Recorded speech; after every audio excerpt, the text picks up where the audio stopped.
आपके अंदर जो इच्छाएं हैं, पैसा पाने की, गाड़ी पाने की, बंगला पाने की, ये इच्छाओं ने आपको गरीब बना रखा है।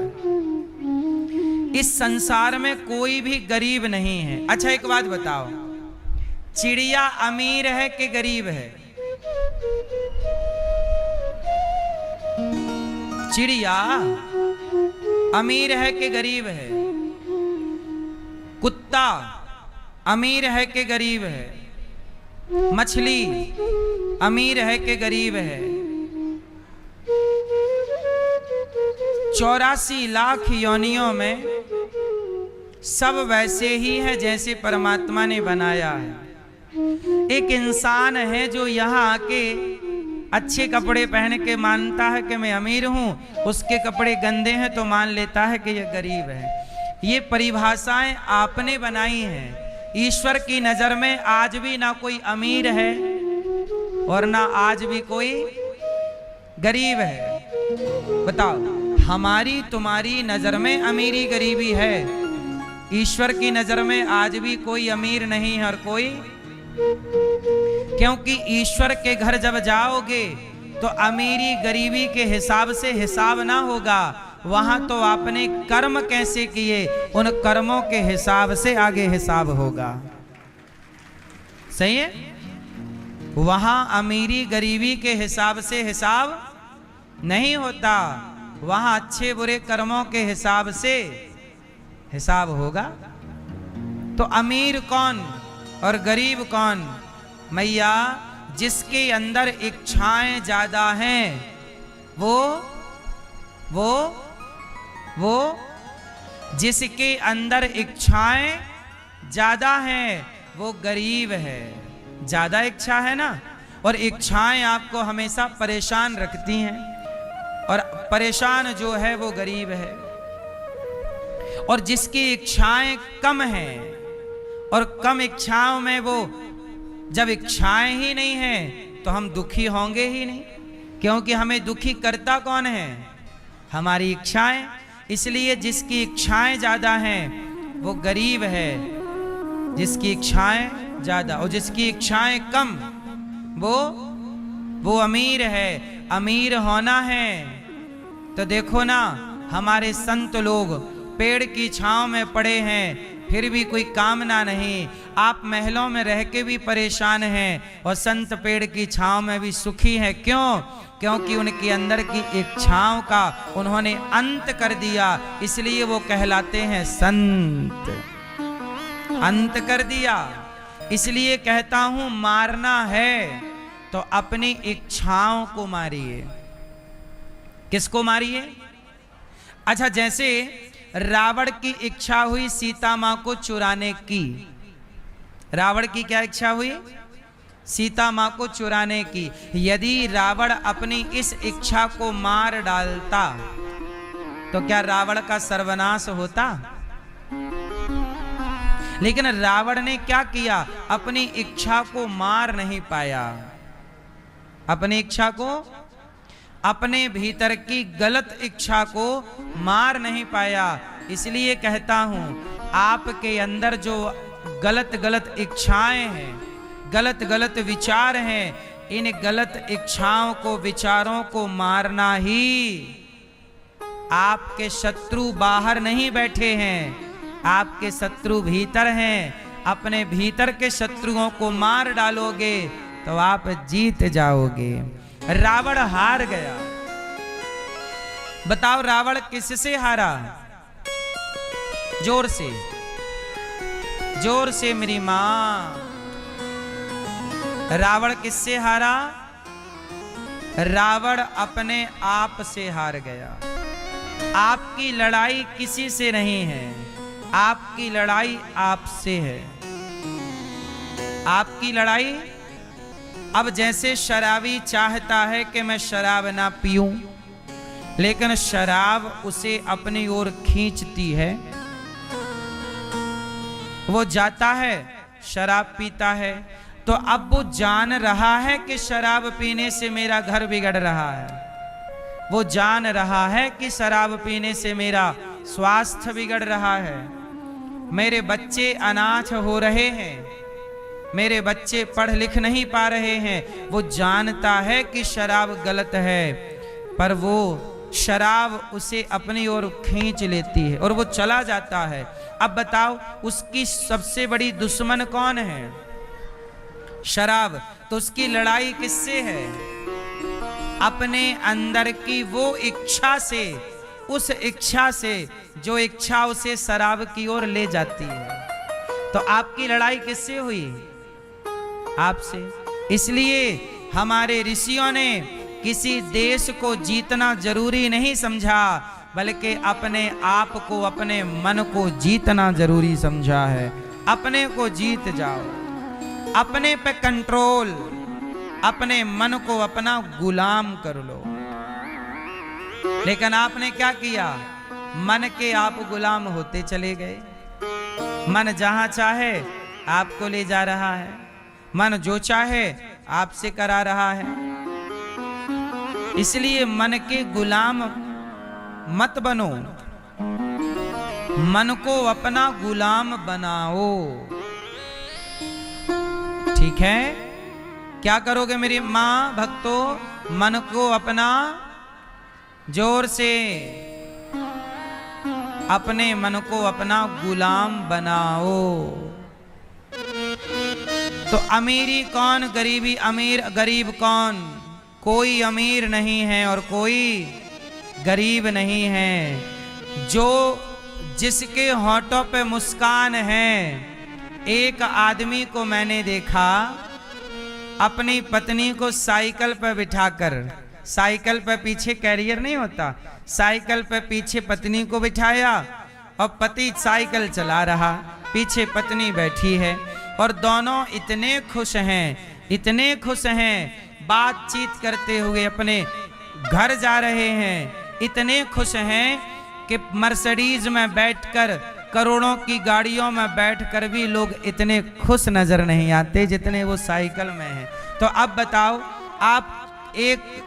आप 50 लाख की गाड़ी में बैठकर परेशान हैं और कोई साइकिल में बैठकर खुश है, तो बताओ अमीर कौन, गरीब कौन?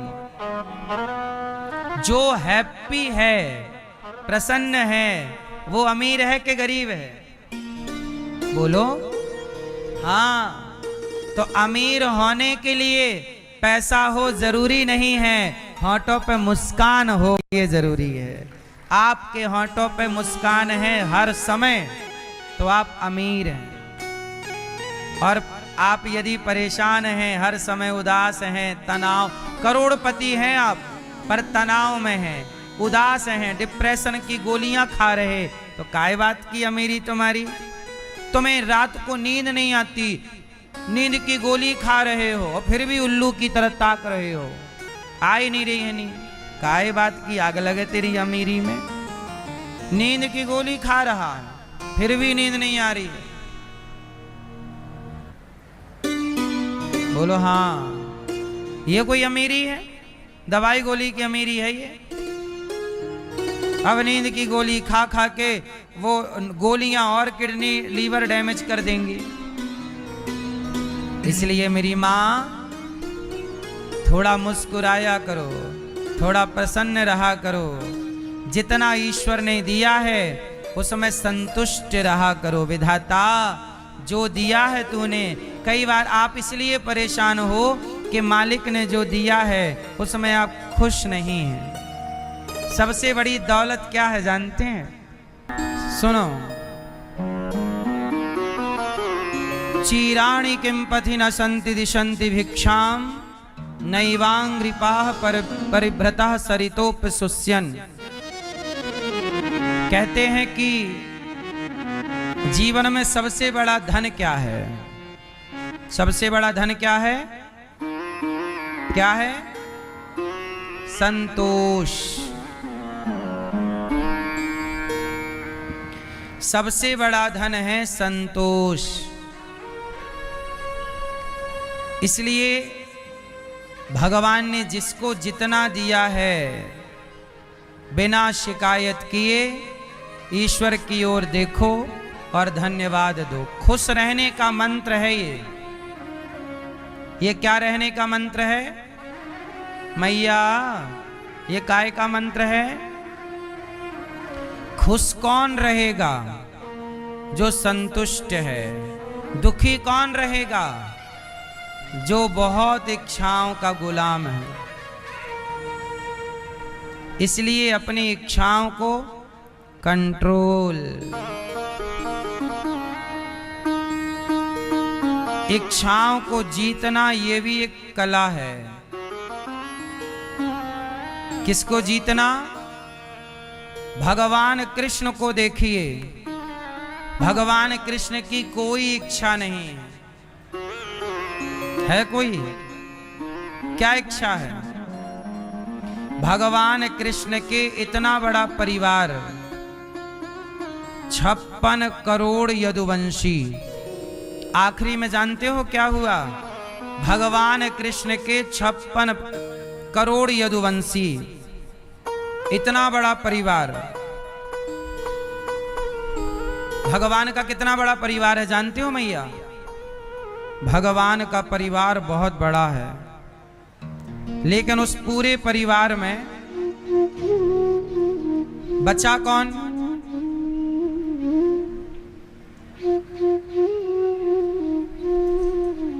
कौन बचा?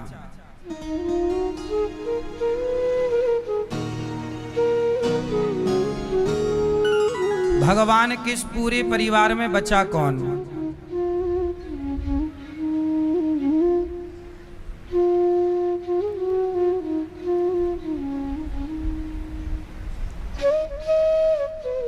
भगवान के 1,61,080, भगवान कृष्ण के 1,61,080 केवल बेटे हैं।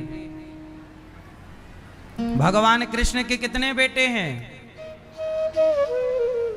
1,61,000। हर रानी के गर्भ से 10 बेटा हैं। 16,108 पत्नियां हैं, तो हर रानी के गर्भ से 10, तो 16,108 गुणित 10 करिए अपने मोबाइल पे, शायद इतना ही आएगा। 1,61,000 लगभग इतने बेटे हैं भगवान के। और बेटियां कितनी हैं? 16,108। ये भगवान कृष्ण के बेटे हैं। ये तो हो गए बेटे। अब बेटों के बाद पोता, बेटे का बेटा।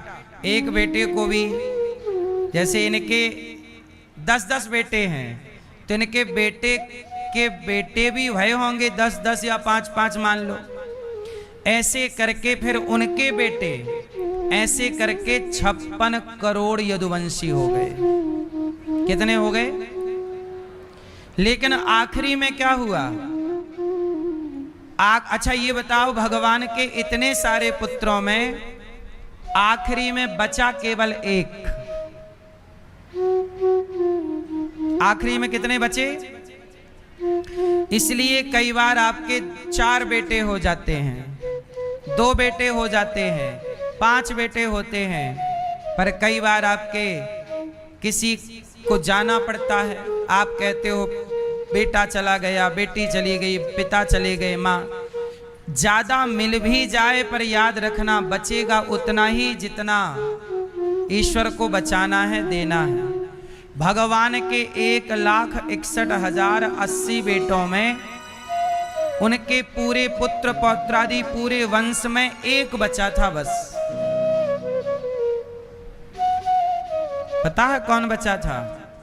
भगवान कृष्ण के पुत्र भय प्रद्युम्न, प्रद्युम्न के पुत्र भय अनिरुद्ध, अनिरुद्ध के पुत्र भय वज्रनाभ।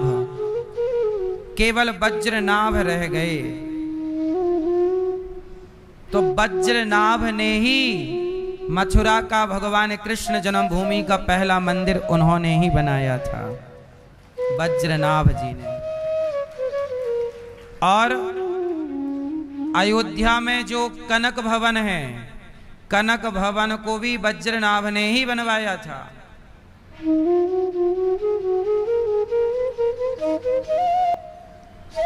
तो वज्रनाभ जी ही शेष रह गए थे। वो बाकी भगवान के पुत्र पौत्रादि क्या हुए, सब आपस में समाप्त हो गए, चले गए। शाप था गांधारी जी का। गांधारी ने शाप दिया कि कृष्ण तुम चाहते तो महाभारत रुक सकता था। भगवान बोले मैं तो चाहता ही था, शांति दूत बनकर गया भी था, पर आपके बच्चे सुनने को तैयार नहीं थे। अब गांधारी जी ने कहा कि आपने चाहा, देखो भगवान ने चाहा था, लेकिन गांधारी जी को ऐसा लगा कि आपने चाहा नहीं, और कहा कि मेरे सारे पुत्र नष्ट हो गए, जाओ मैं तुम्हें शाप देती हूं कृष्ण कि जैसे मेरा परिवार आपस में लड़के मरा, तुम्हारा भी परिवार तुम्हारी आंखों के सामने लड़कर समाप्त हो जाएगा। इसलिए भगवान के पुत्र पौत्रादि आपस में ही लड़कर समाप्त हो गए, पर एक रह गए। एक को भगवान ने छोड़ा। तो कहने का अर्थ ये है कि भगवान का इतना बड़ा परिवार जब आपस में लड़ रहे थे ना बच्चे, और मृत्यु हो रही थी लड़ लड़के, तलवार चलाने लगे आपस में, मरने लगे, पर भगवान कृष्ण खड़े होकर मुस्कुरा रहे हैं। अच्छा क्या करते भगवान, रोते कि मेरा बेटा जा रहा है, पोता जा रहा है। रोने से क्या होता भाई, विधान तो बन ही चुका था, शाप तो लगा ही था, जो होना है वो तो होगा ही। उस समय को या तो हंस के गुजारो या रो के गुजारो। तो जब समय निश्चित है कि ये होना है, तो फिर रोने से लाभ क्या है। इसलिए भगवान कृष्ण ये कहते हैं कि तुम्हें इतना मिला ये महत्वपूर्ण नहीं है, उसमें बचा कितना, जितना बच जाए उसमें संतुष्ट रहो। और हर हाल में भगवान कृष्ण के पुत्र पौत्रादि जब जा रहे थे तब भी भगवान मुस्कुरा रहे थे। क्या थे? प्रसन्न। इसलिए मंदिर में भगवान कृष्ण को आप देखिएगा, स्माइल किए रहते हैं, मुस्कुराते रहते हैं। मानो भगवान ये कहना चाहते हैं कि परिस्थिति आपके हाथ में नहीं है, परिस्थितियां मैया, परिस्थितियां आपके हाथ में नहीं हैं। जब परिस्थितियां आपके हाथ में है ही नहीं तो परेशान होने से लाभ क्या है।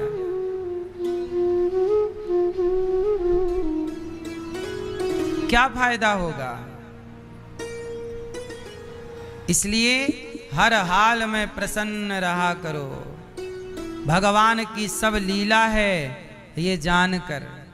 भगवान भी तो अपने परिवार को चाहते तो शाप गांधारी का ना लगता, पर नहीं, धरती पे आए हैं तो धरती के हिसाब से चलना पड़ेगा। इसलिए यहां जो कुछ भी होता है उस होने के पीछे कारण जरूर होता है। क्या होता है? आपको लगता है कि ये ऐसे ही हो गया, नहीं, ऐसे हुआ है तो इसका कारण था। बिना कार्य के कारण नहीं बनता, बिना कारण के कार्य नहीं होता। दोनों एक दूसरे के पूरक हैं। तो ये कथा केवल ये सुखदेव जी परीक्षित जी से कहना चाहते हैं कि देखो जीवन का परम सुख क्या है। काम करते हुए हर परिस्थिति को परमात्मा के चिंतन, भगवान के चरणों में समर्पित रखो। और जो घटना घट रही है आप बचा सकते हैं, किसी को बचा लीजिए। नहीं बचा सकते, नहीं कुछ कर सकते, तो वो विधि का विधान है, जो होगा उसे रोका नहीं जा सकता। कई बार आप चाह कर भी कुछ नहीं कर पाते। अच्छा सुनो, देखो चाह कर भी हम कुछ नहीं कर पाते, और जो होना है वो होगा, जो होना है वो। इसके लिए एक कथा है, कहो तो सुना दूं जरा सी। एक बार क्या हुआ,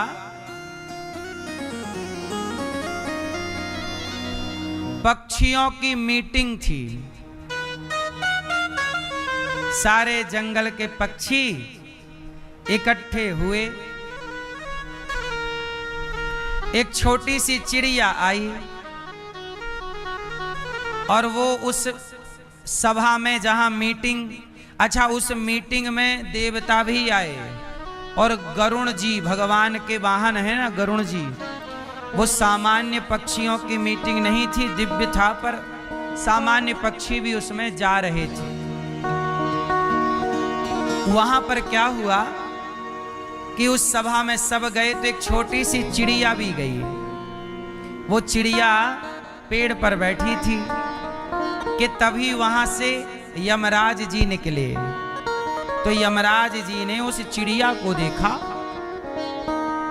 और जैसे ही चिड़िया को देखा, चिड़िया डर गई कि अब लगता है ये वापस जाएंगे तो हमें लेते हुए जाएंगे। यमराज जी हैं, यमराज जी किसी को देख लें तो आदमी डर जाए।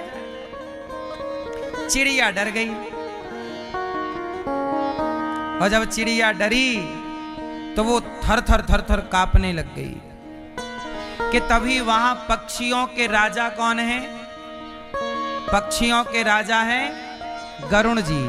गरुण जी आए और गरुण जी ने देखा कि चिड़िया घबरा रही है, तो राजा होने के नाते पूछा कि तुम क्यों परेशान हो, क्या कष्ट है, किसने सताया? चिड़िया बोली, महाराज अभी अभी यमराज जी गए हैं और उन्होंने हमें देखा है और लगता है कि अब वो वापस आएंगे तो हमें ले जाएंगे, हम डर गई। गरुण जी बोले, चिंता ना करो, आओ मेरी पीठ में बैठ जाओ। छोटी सी चिड़िया गरुण जी के पीठ में बैठी और गरुण जी तो वायु से भी तेज चलते थे, वायु से भी तेज। चुटकियों में गरुण जी गए और हजारों किलोमीटर दूर एक घोर जंगल में उस चिड़िया को छोड़कर आए। एक पेड़ था और पेड़ में बीच में जगह थी, उसमें रख के आए। गरुण जी इसलिए छोड़कर आए, कितनी दूर तो यमराज जी को दिखेगी ही नहीं, चिड़िया दिखेगी ही नहीं। तो यमराज जी अब गरुण जी छोड़ के फुर्र से वापस आए और गरुण जी जब अंदर जा रहे थे तो यमराज जी बाहर निकले और जैसे ही यमराज जी निकले तो पेड़ की तरफ देखा तो वहां चिड़िया नहीं। गरुण जी बोले, अच्छा आप उस चिड़िया को मारना चाहते हो? यमराज जी आप नहीं मार पाओगे। यमराज जी बोले, ये बताओ, पहले ये बताओ कि ये चिड़िया यहां थी, कहां चली गई? गरुण जी बोले, मैं नहीं बताऊंगा कि चिड़िया कहां गई, आप जाओगे और उसे मार डालोगे। पहले आप बताओ कि जब चिड़िया यहां बैठी थी तो आपने उसे देखकर आप हंसे क्यों? चिड़िया को देख के आप जाते समय हंसे क्यों? यमराज जी बोले, गरुण जी मैं इसलिए हंसा क्योंकि आज ब्रह्मा जी की लेखनी झूठी पड़ने वाली थी। आज ब्रह्मा जी का लेख झूठा होने वाला है। पहले ये बताओ चिड़िया कहाँ है? ब्रह्मा जी का लेख आज झूठा होगा, अपन लोग कहेंगे कि तुमने गलत लिख दिया। अच्छा क्या लिखा? बोले चिड़िया की मृत्यु आज ही होनी है, पर यहां नहीं, यहां से हजारों किलोमीटर दूर जंगल में एक सांप का शिकार बनने वाली है ये। लेकिन वो चिड़िया सारी जिंदगी उड़ेगी तो भी वहां नहीं पहुंच पाएगी। आज उसकी मृत्यु है और वो कितना भी उड़े पर वो इतनी चिड़िया, भाई उड़ने की उसकी सीमा है कि वो 100 किलोमीटर जाएगी, 500 किलोमीटर जाएगी, बस वो आज की तारीख में वहां नहीं पहुंच सकती जहां उसके मृत्यु का विधान है। तो आज ब्रह्मा जी की लेखनी झूठी इसलिए मैं हंसा के चिड़िया, आज तू ब्रह्मा जी के लेख को झूठा करार दे देगी। गरुण जी बोले नहीं, वो सच्ची बात है। बोले चिड़िया कहाँ गई? गरुण जी बोले मैं वहां छोड़ के आया हूं 1000 किलोमीटर दूर, अपने पीठ में बेटा। अच्छा, तो आप जिस खोक में छोड़ के आए हो वो अजगर का मुंह था, अजगर का मुंह खुला हुआ था, आपको लगा सुरक्षित जगह, उसके मुंह पे धर के आ गए।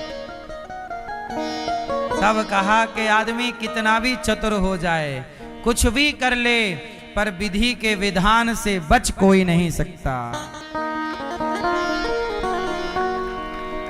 कई बार आप कहते हो कि हम वहां, जैसे कोई पानी में डूब जाता है, कोई कुछ भी हो जाता है XYZ, तो आप कहते हो राम राम, वहां गया इसलिए ऐसा हो गया, वहां ना जाता तो ऐसा ना होता। लेकिन एक बात बताएं, ऐसा होना ही था, इसलिए उसकी मति गति उसको वहां ले गई। सही है? क्योंकि विधान जहां है वहां आपको खींच करके ले जाएगा।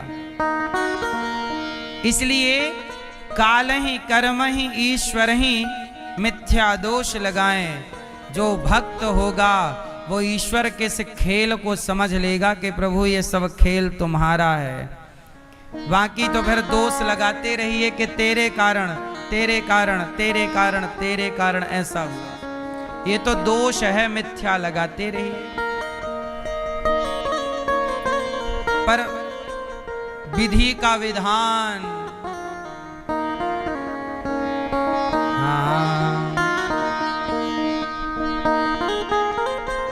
विधि का विधान सबको देख रहा है। इसलिए कहता हूं ज्यादा पाप ना करो, अधर्म ना करो, बचेगा कोई नहीं, क्योंकि यहां परमानेंट किसी का ठेका लिखा ही नहीं है।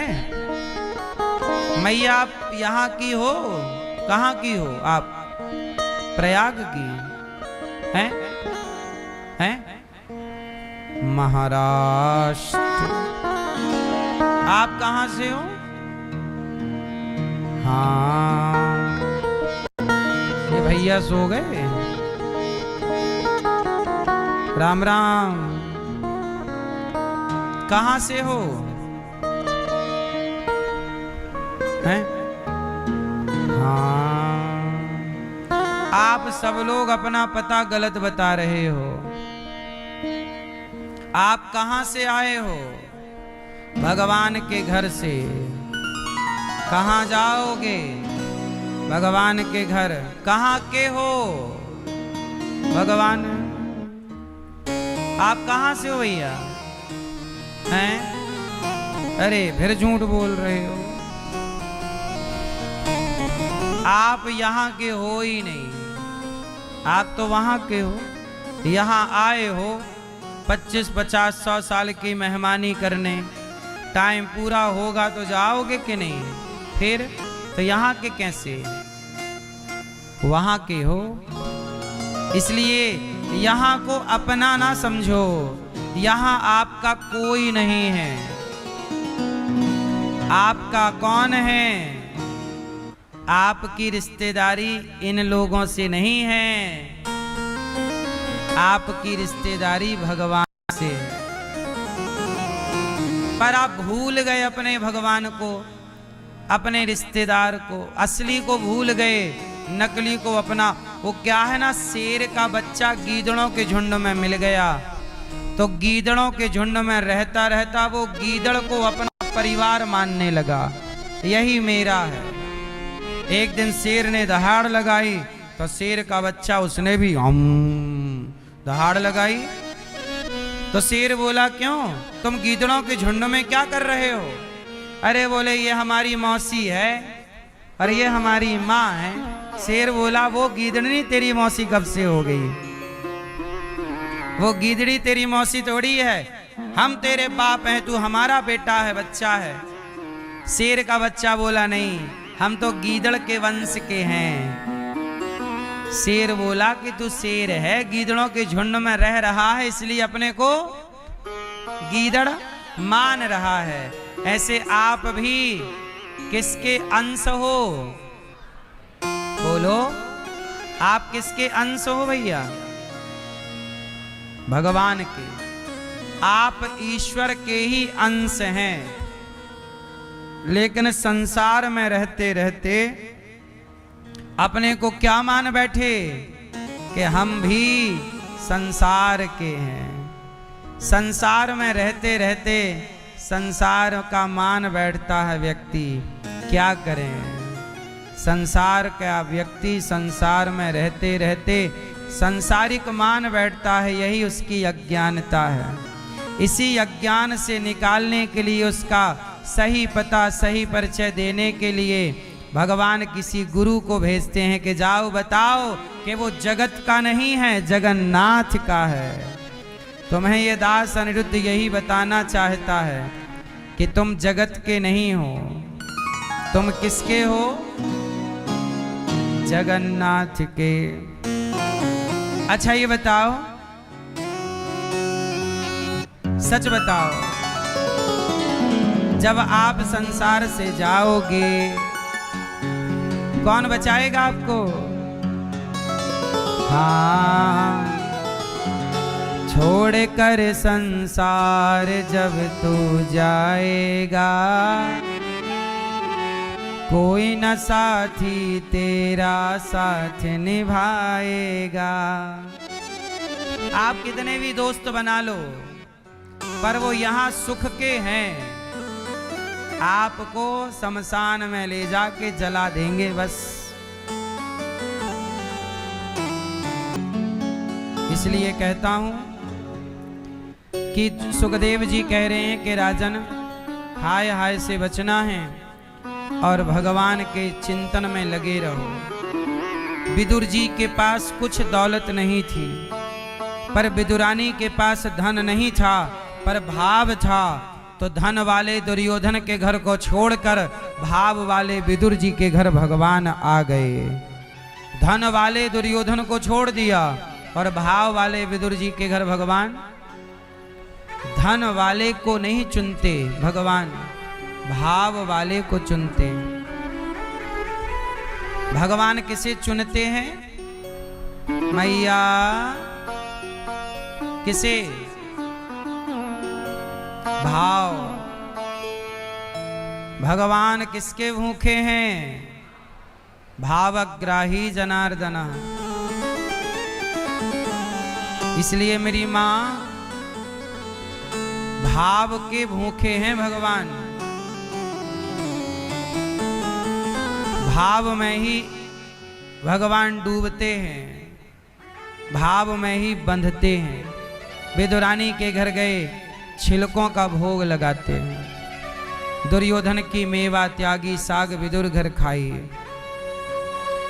विदुर जी को याद किया प्रभु ने। विदुर जी गए मैत्रेय जी के पास। मैत्रेय जी से कहा भगवान सृष्टि किस तरह करते हैं। कहा ब्रह्मा जी से भगवान ने मनु शत्रुपा को प्रकट किया। मनु जी की 3 बेटियां आकुति, देवहूति, प्रसूति। आकुति का विवाह रुचि प्रजापति से, देवहूति का विवाह करदम जी से, करदम जी की 9 बेटियों का विवाह ब्रह्मा जी के 9 मानस पुत्रों से। और कपिल भगवान प्रकट हुए और माँ को सांख्य शास्त्र का उपदेश किया और सिद्धा नाम की नदी बनकर माँ देवहूति बह गई। कपिल देव जी ने आचमन किया, गंगा सागर चले गए। अब मनु जी की आखिरी बेटी है प्रसूति। प्रसूति का विवाह हुआ है दक्ष से। दक्ष की छोटी पुत्री का नाम है माता सती, जिनका विवाह भगवान शंकर जी से हुआ। भगवान शंकर जी के पत्नी का नाम है, भगवान शिव की पत्नियां बहुत हैं, परंतु अभी एक बार आपने कथा सुनी होगी। पार्वती जी ने एक दिन भगवान शिव से कहा कि प्रभु, आपने गले में जो मुंडों की माला पहनी है, ये मुंड किसके हैं हमें बताओ। शंकर जी के गले में मुंडों की माला है ना। तो पार्वती जी ने कहा कि ये सिर किसके हैं? मुंड। शंकर जी बोले देवी बुरा ना मानो तो बताऊं। हाँ हाँ, हम काहे का बुरा। शंकर जी बोले देवी ये सारे मुंड आपके ही हैं। मेरे? मैं तो जिंदा खड़ी हूं, मेरे मुंड कब बन गए? तब शिव जी ने कहा पार्वती जी से, देवी आप आज पार्वती हो। आप पार्वती होने से पहले दक्ष की बेटी सती थी। आपके शरीर पूरा हुआ तो आपका वियोग मैं सहन नहीं कर पाया, तो आपके मुंड की माला बना के मैंने धारण कर ली। इसीलिए आप ही हो मेरी माला पे, ये मुंड आपका ही। पार्वती जी ने कहा कि स्वामी कितनी बार मैं आई और गई? शिव जी बोले कई बार। प्रभु आप, मैं मर जाती हूं बार बार, आप नहीं मरते क्यों? शिव जी ने कहा कि मैंने अमर कथा सुनी है, और जो अमर कथा सुन लेता है वो अमर हो जाता है। तो पार्वती जी बोली जरा हमें भी सुनाओ, और जरा ये बताओ कि मैं पिछले जन्म में सती थी तो मुझे क्यों मरना पड़ा। तब शंकर जी ने पूरी बात सुनाई कि पार्वती सुनो, पिछले जन्म में आप राजा दक्ष की पुत्री हुआ करती थी, दक्ष की बेटी। एक बार मैं आपको कथा सुनाने ले गया तो आपको भगवान राम की कथा में श्रद्धा तो हुई नहीं, भगवान राम पर संदेह हो गया।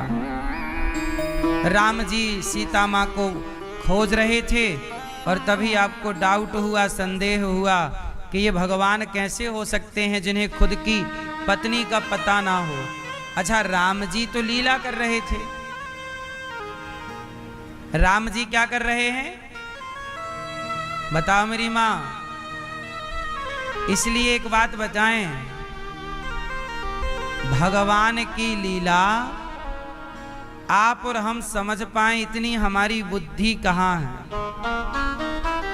और हम लोग समझते भी हैं तो गलत समझ लेते हैं, क्योंकि सही समझने की सही बुद्धि नहीं है।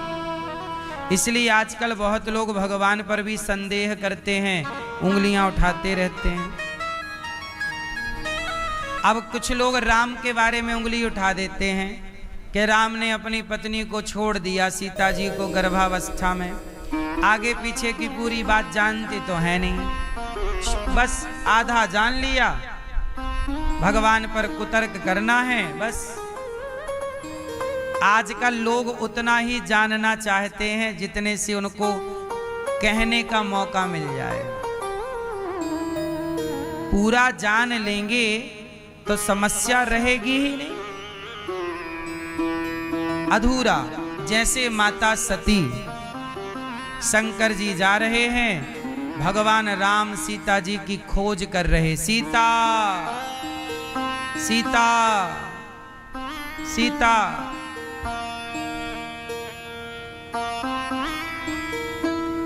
अब राम जी ने बहुत खोजा माता जानकी को, पर माता सीता मिली नहीं, चूंकि रावण ले गया था। रावण ले गया सीता जी को। शंकर जी ने कहा वाह प्रभु, आपको सब जानकारी है, आप तो भगवान हो, घट घट वासी हो, अंतर्यामी हो, आपको सब पता है, विदित है, फिर भी आप पागलों की तरह मेरी सीता कहाँ है, मेरी सीता। हे पक्षी, हे पशु, हे खग, हे मृग, क्या तुमने हमारी मृग नयनी सीता को देखा है? हे पेड़ पौधे, क्या तुमने हमारी सीता को? राम जी ऐसे रो रहे हैं जैसे कोई कामी स्त्री के लिए रो रहा। राम जी लीला इतनी ओरिजिनल करते हैं कि माता सती को डाउट हो गया, संदेह हो गया। भगवान शंकर बोले देवी चलो कैलाश चलें। सती जी बोली नहीं, मैं क्लियर करूंगी पहले कि ये राम भगवान हैं या नहीं। आज आपने भांग लगता है ज्यादा पी ली, आपने कोई नशा कर लिया, इसलिए आप पहचान नहीं पा रहे हो कि कौन भगवान है और कौन भगवान नहीं। शंकर जी बोले मुझे कोई नशा नहीं है, ये राम भगवान ही हैं, 100% यही सत्य है। माता सती बोली कि नहीं, भगवान होते तो अपनी पत्नी के पीछे ऐसे क्यों पागलों की तरह रोते, और भगवान होते तो भगवान की पत्नी कभी चोरी हो ही नहीं सकती, और हो भी गई तो भगवान एक बाण चलाएं तो रावण भी आ जाए। भाई भगवान की पत्नी कौन चुरा सकता है, किसमें हिम्मत है। इन्हें तो ये भी नहीं पता कि मेरी पत्नी कहां है, इसलिए ये भगवान नहीं। शंकर जी ने खूब समझाया, देवी ये भगवान है, ये भगवान है। पर माता सती को समझ में नहीं आया। एक बात बताऊं मेरी मां,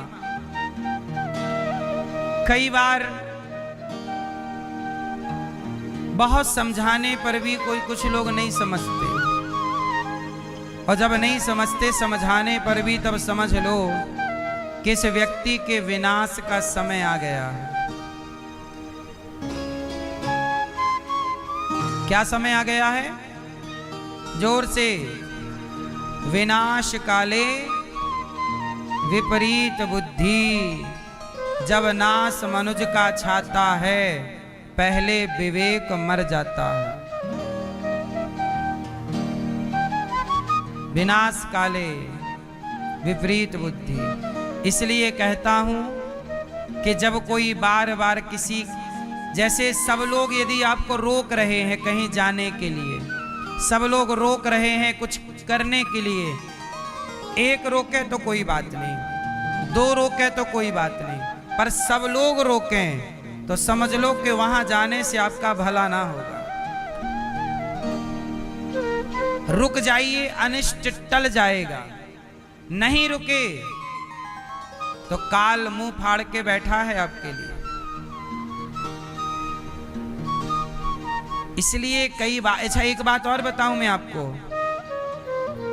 जब कुछ होनी होती है, कुछ घटना, उसके पहले आपको भासने लगता है, आभास हो जाता है कुछ गड़बड़ है, पर आप समझ नहीं पाते। भीतर से आवाज भी आ जाती है कि हाँ कुछ है। इसलिए कहता हूं किसी की मत सुनो, कम से कम अपने भीतर के अंतर आत्मा की आवाज तो सुनो। जब आप ना कभी चोरी करते हैं तो आपके भीतर से आवाज आती है कि ये गलत है, पर आप अपने भीतर की आवाज को दबा देते हैं। जब कोई भी आप गलत निर्णय लेते हैं तो एक बार अंदर की आवाज जरूर कहती है आपसे कि ये काम गलत है भाई, पर आप उस आवाज को सुनकर अनसुना कर देते हैं। वो आवाज किसकी थी? वो भीतर बैठे भगवान की आवाज थी, जिसको आपने दबा दिया। इसलिए अपने भीतर बैठे परमात्मा की आवाज को सुनो। माता सती को खूब समझाया भगवान शंकर ने। कई बार माँ बाप समझाते हैं पर बच्चे नहीं समझते, उन्हें लगता है मैं जो कर रही हूं या कर रहा हूं यही सही है, पर बाद में पता चलता है कि हमारा निर्णय गलत था। इसलिए कहता हूं जब सब समझाएं, सब रोकें तो रुक जाओ। नहीं, भगवान शंकर समझा रहे हैं पर माता सती समझने को तैयार। अच्छा क्यों तैयार नहीं है? क्योंकि माता सती के अब विनाश का टाइम आ गया। माता सती के अब जाने का टाइम आ गया है, इसलिए समझ में नहीं आ रही है भगवान शंकर की बात। और जब नहीं आई तो भगवान शंकर बोले देवी क्या चाहती हो? बोले मैं परीक्षा लूंगी। तो जाओ, जाइए परीक्षा ले लीजिए, जाइए। भगवान शंकर शांत चित्त से बैठ। अच्छा शंकर जी परेशान नहीं भये, समझाने में तो परेशान हुए कि मान जाओ मान जाओ मत जाओ, पर जब वो चली गई तो शंकर जी शांत हो गए। क्यों? क्योंकि शंकर जी जानते थे कि ये घटना घटने वाली है, इसलिए मेरे समझाने पर भी मेरी पत्नी जो होना है वो लाख समझाने के बाद भी रुकता नहीं। अच्छा ये बताओ, राम वनवास गए, बोलो हाँ। अच्छा दशरथ जी को ये बात पता थी पहले से?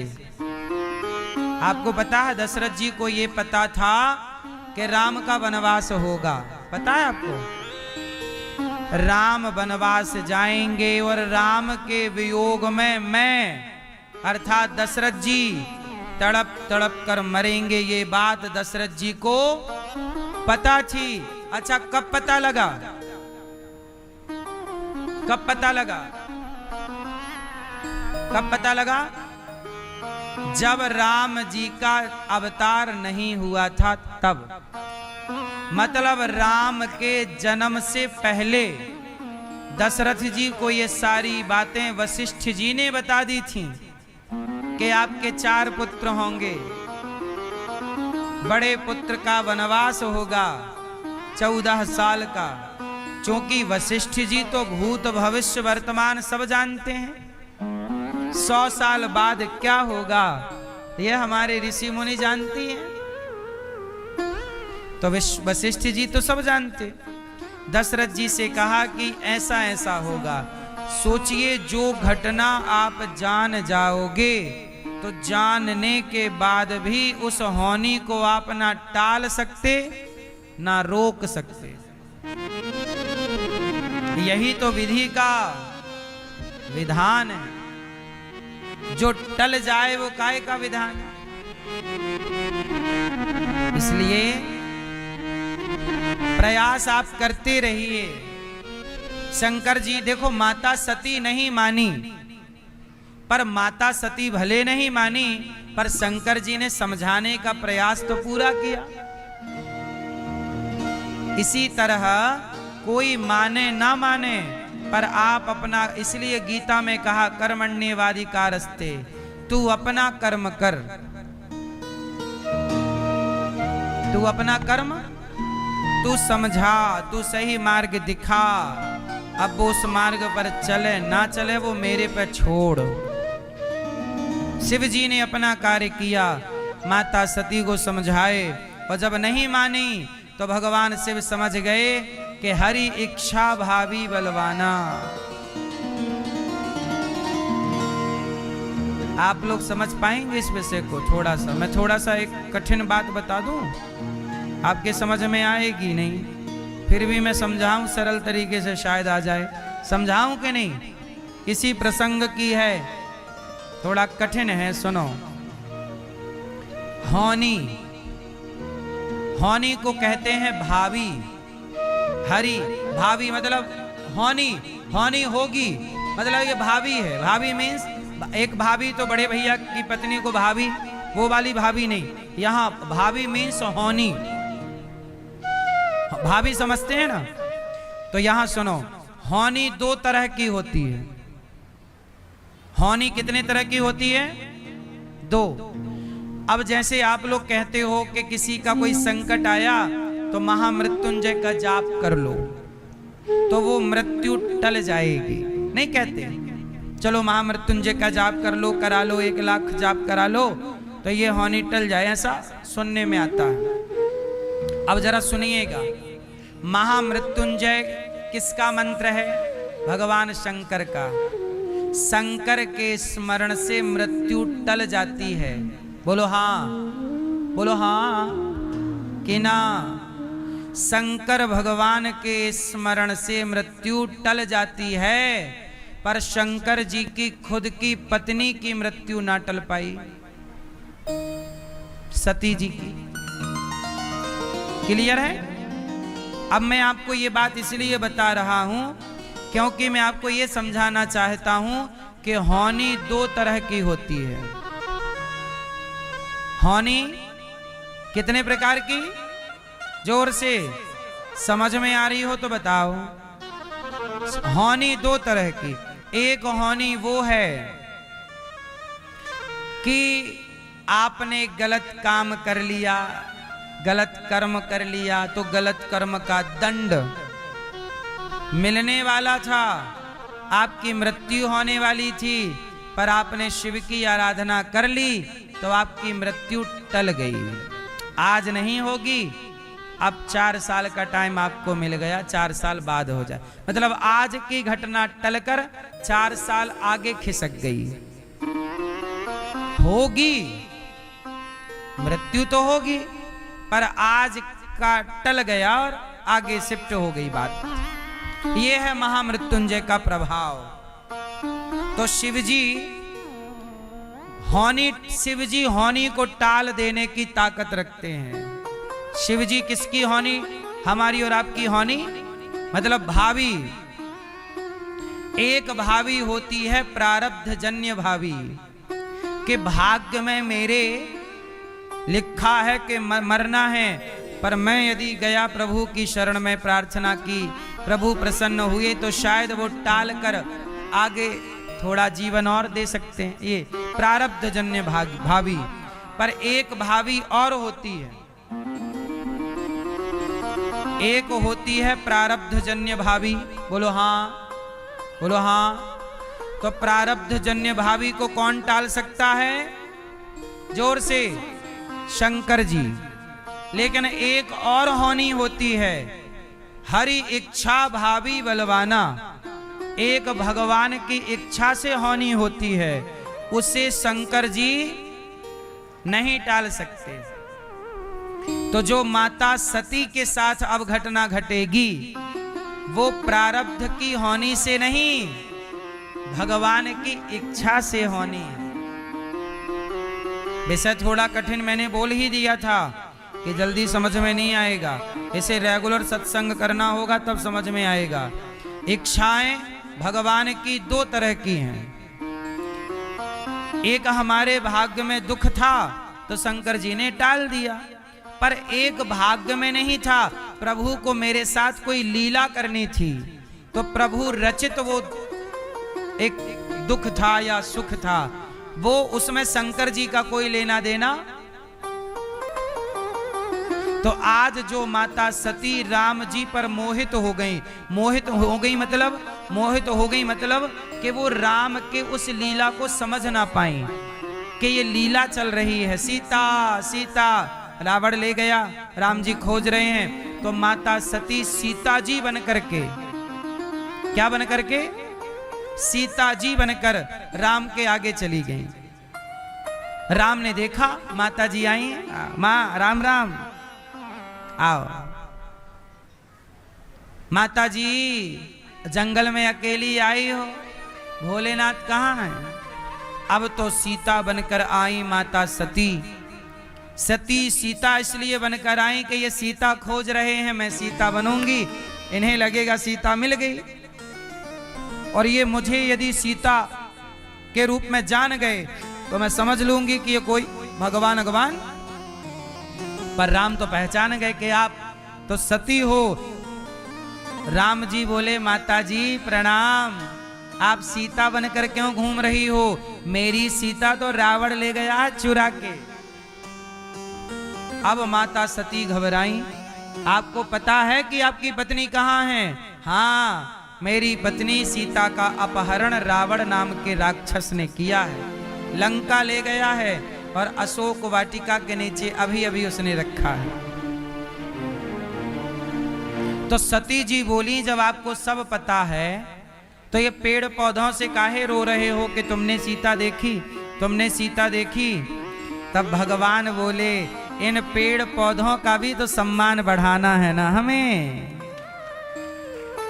इन पशु पक्षियों का भी सम्मान, इनका आदर बढ़ाने के लिए हम ये लीला कर रहे हैं। अब माता सती को समझ में आया कि ये राम मनुष्य नहीं है, ये तो भगवान है। माता सती घबराई और तुरंत दौड़ गई, भाग गई, और जब गई तो जहां देखे माँ वहां सीताराम विराजे, कण कण में दिख रहे। माता जी ने नेत्र बंद कर लिए, मैं नहीं देखना चाहती।